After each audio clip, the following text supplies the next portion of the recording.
Hello student, मैं तरुण तिवारी। आप लोगों को केमिस्ट्री का यूनिट 1 ठोस अवस्था, जिसको सॉलिड स्टेट भी बोलते हैं, ये मैं पढ़ाने जा रहा हूँ। तो सबसे पहले हम ठोस अवस्था के बारे में पढ़ेंगे कि उसके अंदर क्या क्या चीज़ें आती हैं। तो सबसे पहले इंट्रोडक्शन पढ़ेंगे, परिचय पढ़ेंगे। उसके बाद ठोस अवस्था के लक्षण, कैरेक्टरिस्टिक ऑफ द सॉलिड। उसके बाद उसका टाइप पढ़ेंगे। तो सबसे पहले इंट्रोडक्शन, परिचय ठोस अवस्था का। तो पदार्थ की गति सिद्धांत के अनुसार पदार्थ जो है छोटे छोटे कणों से मिलकर बना हुआ है तथा पदार्थ के ये अवयवी कण गतिशील होते हैं। इसमें ये बोला जा रहा है कि जैसे कि पदार्थ है ना, तो ये जो पदार्थ है वो विभिन्न प्रकार के छोटे छोटे कणों से मिलकर बना हुआ है।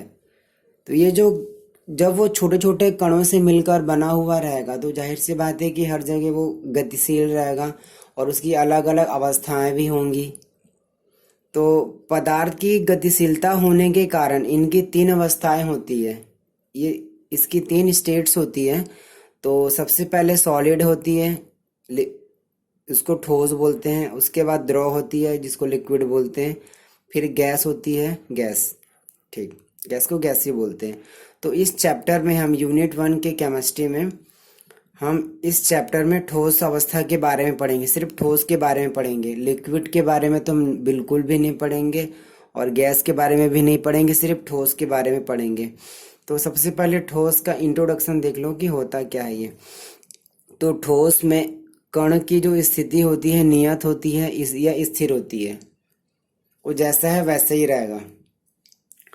और इसके जो अवयवी कण होते हैं, जैसे उसके आयन्स या फिर उसके जो मॉलिक्यूल्स होती है, बहुत पास पास होते हैं, इसमें बहुत पास पास होते हैं। और जैसे कि वो एकदम क्लोजली पैक होते हैं, एकदम क्लोजली पैक्ड होते हैं।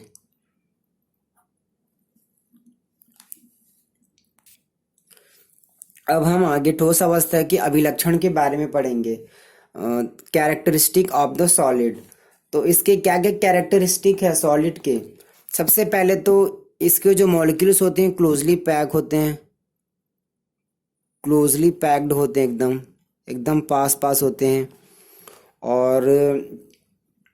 और जिस इसके जो अवयवी कण होते हैं जिससे सॉलिड मिलके बना हुआ होता है, जैसे कि अणु परमाणु आयन से मिलके बना हुआ होता है सॉलिड, तो उनके बीच जो डिस्टेंस होती है वो बहुत कम होती है।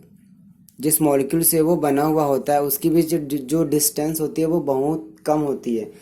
जैसे कि कोई सॉलिड है, वो बहुत सारे मॉलिक्यूल से मिलके बना हुआ है, तो 2 मॉलिक्यूल्स के बीच जो डिस्टेंस होगी बहुत कम होगी सॉलिड में।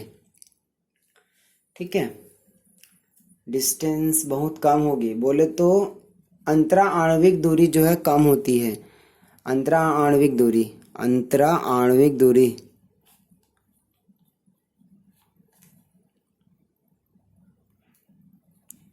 अंतरा आणविक दूरी कम होती है, कम होती है।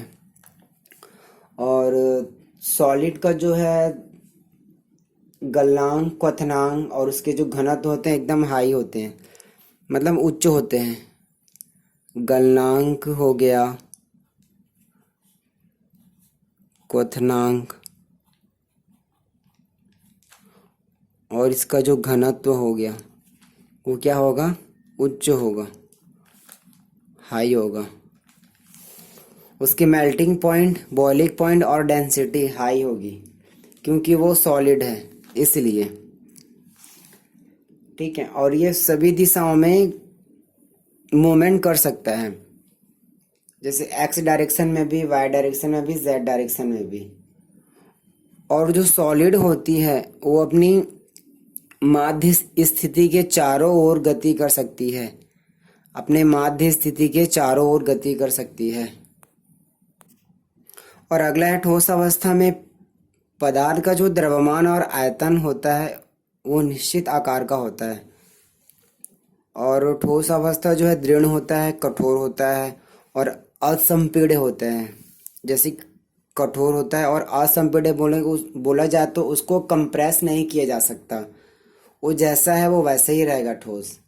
जैसे कि गैस को कंप्रेस कर सकते हैं हम, तो सॉलिड को कंप्रेस नहीं कर सकते।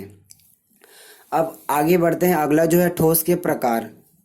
ठोस कितने प्रकार का होता है? तो एक्चुअल में जो बोला जाता है, ठोस जो है दो टाइप का होता है, क्रिस्टलीय ठोस और अक्रिस्टलीय ठोस। इसके दो टाइप होते हैं। पहला जो है क्रिस्टलीय है, क्रिस्टलीय ठोस होता है, क्रिस्टलीय ठोस। और दूसरा होता है अक्रिस्टलीय ठोस, दूसरा अक्रिस्टलीय ठोस, अक्रिस्टलीय ठोस। इसको बोलते हैं क्रिस्टलाइन, क्रिस्टलाइन सॉलिड, और इसको बोलते हैं एमॉर्फस, एमॉर्फस सॉलिड।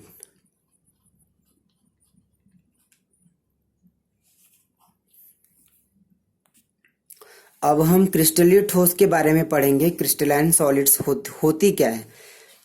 तो अणु, परमाणु या आयन, इसमें के जो, जिससे ये बना हुआ होता है ना सॉलिड, तो इसके जो अणु, परमाणु या आयन त्रिविम में एक नियमित क्रम में व्यवस्थित होते हैं, क्रिस्टलीय ठोस कहलाते हैं।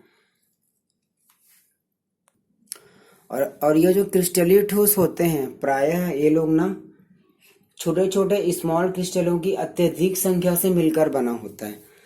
और अब इनके बारे में, इसके क्या क्या गुण होते हैं उसके बारे में पढ़ते हैं। तो सबसे पहले गलनांक, इसकी जो मेल्टिंग पॉइंट होती है वो सभी के लिए अलग अलग होती है। जितने भी एग्जाम्पल्स हैं, जैसे कि कांच, इसके अंतर्गत जैसे कि कांच आते हैं और NaCl आते हैं, क्वार्ट्ज आते हैं, लोहा, तांबा, चांदी, ये सब जो है क्रिस्टलाइन सॉलिड्स में ही आते हैं। मतलब सबके लिए बोला जाए तो इसमें मेल्टिंग पॉइंट अलग होगा, बॉइलिंग पॉइंट अलग होगा सबके लिए, और इसका एनिसोट्रॉपिक भी अलग होगा, विषम दैसिक जो बोलते हैं, विषम दैसिक भी सबके लिए अलग अलग होगा। विषम दैसिक होता ये है कि जो जितने भी सॉलिड्स हैं जो क्रिस्टलाइन सॉलिड्स में आती है, क्रिस्टलाइन सॉलिड्स में जो जो आती है, जैसे कि जो मैंने बताया, NaCl, क्वार्ट्ज, लोहा, चांदी, सल्फर, तांबा, जिंक, जितनी भी चीजें हैं, सबकी जो चालकता होती है और अपवर्तनांक होता है, और भी जितनी भी चीजें हैं, मापन जिससे कि मापा जाता है ना,